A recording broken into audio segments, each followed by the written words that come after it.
Some landscapes whisper freedom. Others demand it. Plains create armies, river valleys create kingdoms, but mountains create a different kind of human being. Hard to tax, hard to reach, hard to intimidate. Governments issue decrees, but granite does not obey. And throughout history, rebellions seem to climb upward. Tibet, Switzerland, Scotland, Kurdistan, Afghanistan, Ethiopia, Chechnya. Place a border in a valley and you get commerce. Place a border in a mountain range and you get defiance. So we ask, why does rock produce resistance? Why does altitude create identity? And why does every empire struggle to rule the high places? This is not a geographic question. It is psychological. And maybe personal, because some of us are ruled easily, and some of us are mountains waiting to break away. The story begins. Tibet. No empire conquered Tibet easily. Not because they lacked the numbers, but because numbers dissolve in thin air. The Tibetan Plateau sits like a stone roof above the world, cold, severe, oxygen-starved, and profoundly isolating. China's dynasties sent armies. They suffered altitude sickness, supply collapse, and mutiny. The British explored. Their maps ended in white blank space. The Mongols rode across Eurasia like a wildfire, but when the flames reached Tibet, they flickered.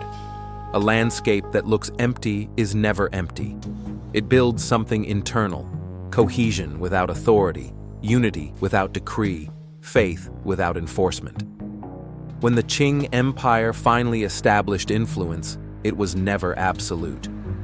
Control was negotiated. Identity remained untouched. Spiritual authority resisted material authority. Tibet illustrates a pattern that keeps repeating. Mountains delay absorption long enough for culture to harden. Identity ossifies. Memory becomes weaponized. Traditions become non-negotiable. A people becomes less governable because they become more themselves. The Swiss example. Power by inaccessibility. Most independence movements are reactive. Switzerland was proactive, surrounded by empires, Habsburg, French, Italian principalities. The Swiss Confederation leveraged what no empire could fully overcome. Terrain as armor, narrow valleys, frozen passes, cliffs that turn cavalry charges into jokes. Mountain men with pikes became the most feared infantry in Europe, not because they imposed empire, but because they prevented one. Switzerland built a psychology. Neutrality is independence, and independence is survival. They didn't project power outward. They denied power inward. City-states debated. Cantons negotiated. Authority remained distributed, because concentrating authority in mountains is like trying to pour molten lead into snow. It cools too fast. Freedom hardened faster than domination could spread.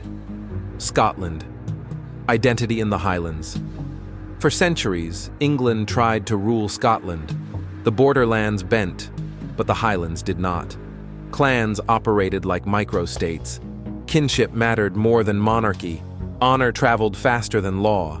Weapons were personal. Vengeance was a political structure.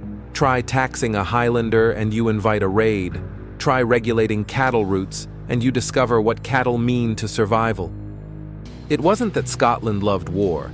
It was that mountain ecology punishes submission. Softness lets you freeze. Dependence gets you stranded. The English state functioned through roads. Mountains break roads. And when Oliver Cromwell tried to pacify the Highlands, he met the same force every empire meets up high. Fragmentation as resistance. You can conquer Paris. You can govern Cairo. You can infiltrate Baghdad. But you cannot occupy 10,000 separate ridges without losing yourself. The Kurdish pattern. A nation inside four nations. Kurdistan is not a state, but it is a people. Turkey, Iraq, Iran, Syria, four governments. One identity that refuses to dissolve. Why? Because Kurdistan is not lines on a treaty map. It is a mountain ecosystem. Empires rise around it. collapse around it, and redraw the earth around it. But Kurdish autonomy resets like a biological program.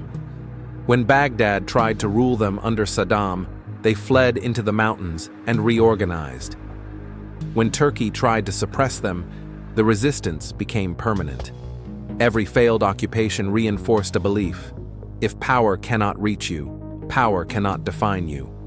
Mountains do not just offer safety, they offer time. Time for identity to survive persecution.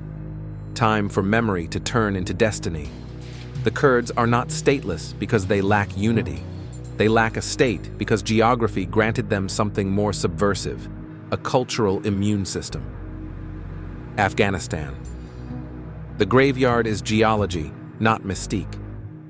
People call Afghanistan the graveyard of empires. That is poetic, but wrong. It is the graveyard of logistics, enforcement, supply chains. No empire dies in Afghanistan. Empires die in their treasuries trying to pay for it. The Persians marched in. The Greeks marched in. The British marched in. The Soviets drove in. Americans satellited in. The mountains absorbed all of them. Not through one decisive battle, but through permanent asymmetry, high ground, ambush logic, supply scarcity, decentralized authority. Afghanistan does not win. It refuses to lose long enough for the invader to redefine victory. Independence becomes inevitable, not by force, but by exhaustion. Eventually, the invader looks down from a ridge and wonders why a global superpower is arguing with a goat path.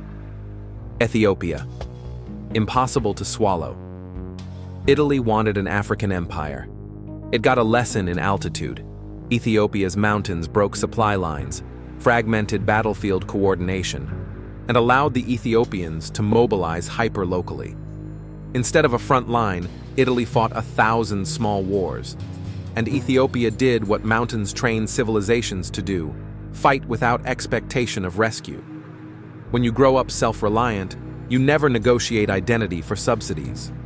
Italy eventually retreated, not humiliated, just miscalculated. They discovered the foundational rule of highland resistance: you cannot occupy what cannot feed your army. When terrain refuses to support authority, authority dissolves.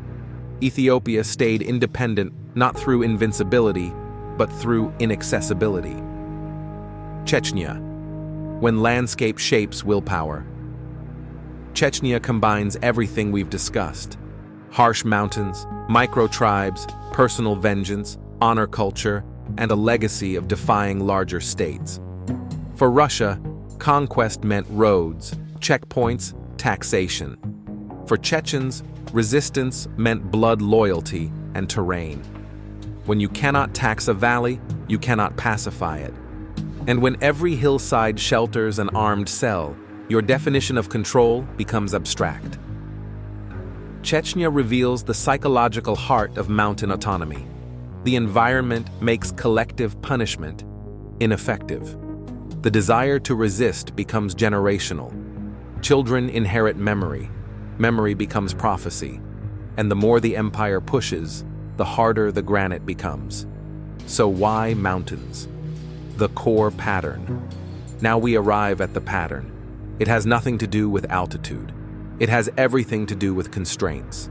Mountains produce independent movements because 1. Terrain limits central authority. No roads, no armies. 2. Survival requires self-reliance. Autonomy becomes habitual. 3. Communities stay small and tribal. Loyalty becomes intimate, not bureaucratic. 4. Communication is slow. Control cannot synchronize. 5. External power cannot scale. Occupation becomes economically irrational. 6. Identity hardens in isolation. Culture becomes resistant to reshaping. 7. Memory becomes political. Resistance becomes mythology. And the most important factor, 8. Autonomy becomes moral.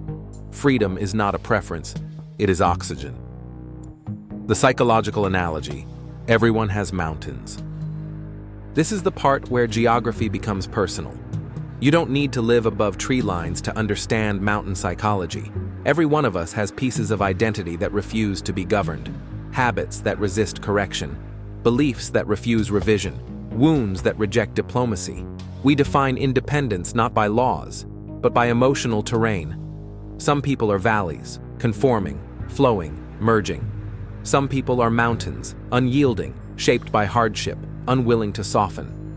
When a relationship enters your emotional highlands, it encounters resistance.